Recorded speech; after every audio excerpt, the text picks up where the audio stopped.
Okay, let's talk about something that gives pretty much everyone a little bit of anxiety: IRS penalties.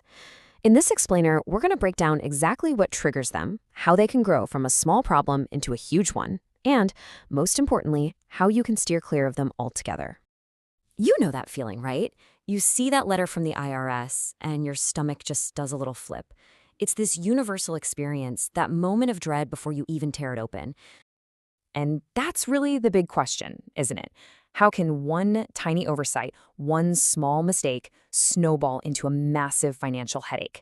Well, we're going to demystify that whole process and show you exactly how it works. All right, so let's dive right in by looking at the two most common reasons people get hit with these penalties.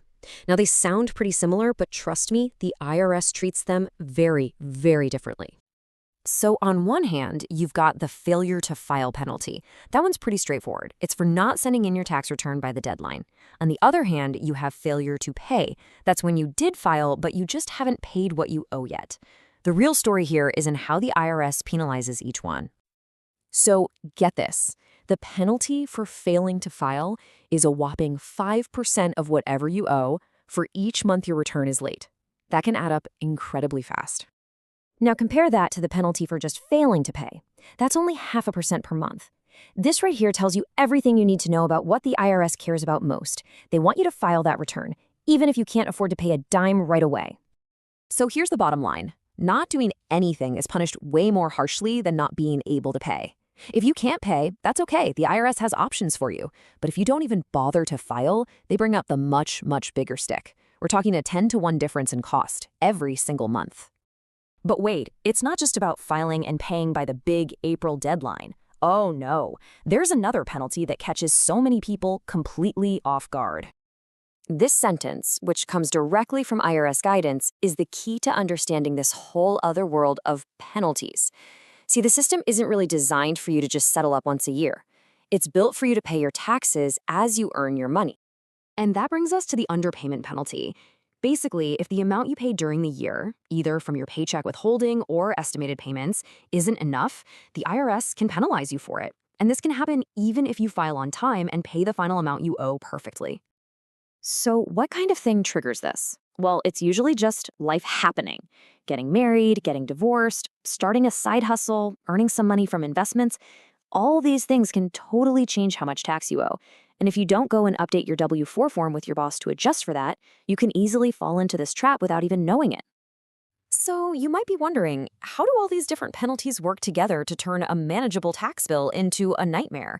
Well, this is where it gets really serious, and it all comes down to what we call the snowball effect.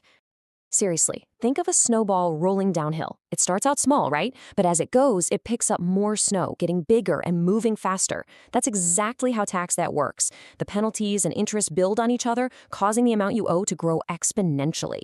It's kind of scary. And just look at how fast the penalty rate itself can climb. If you're just a few days late, you might get hit with a 2% penalty. But let that go for more than 2 weeks, and bam, it jumps to 10%. And if you wait until after you get an official notice from them, it can shoot all the way up to 15%. The longer you wait, the more it hurts. So let's just walk through a little example of how this monster grows. First, you have your original tax debt. Then the IRS tacks on a penalty for the month. But here's the crazy part. The next month, they charge you interest, not just on the original tax, but on the tax plus last month's penalty. And that cycle just keeps repeating, making your debt bigger and bigger. And here's the final twist of the knife that really makes the debt explode: the interest.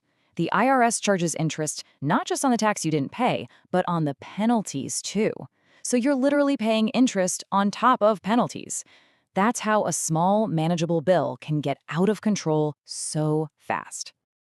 Okay, I know that was all a bit intense, but now that we understand the scary mechanics of this penalty trap, let's talk about the most important part: how do you stay out of it? Here are the 3 most important things you can possibly do.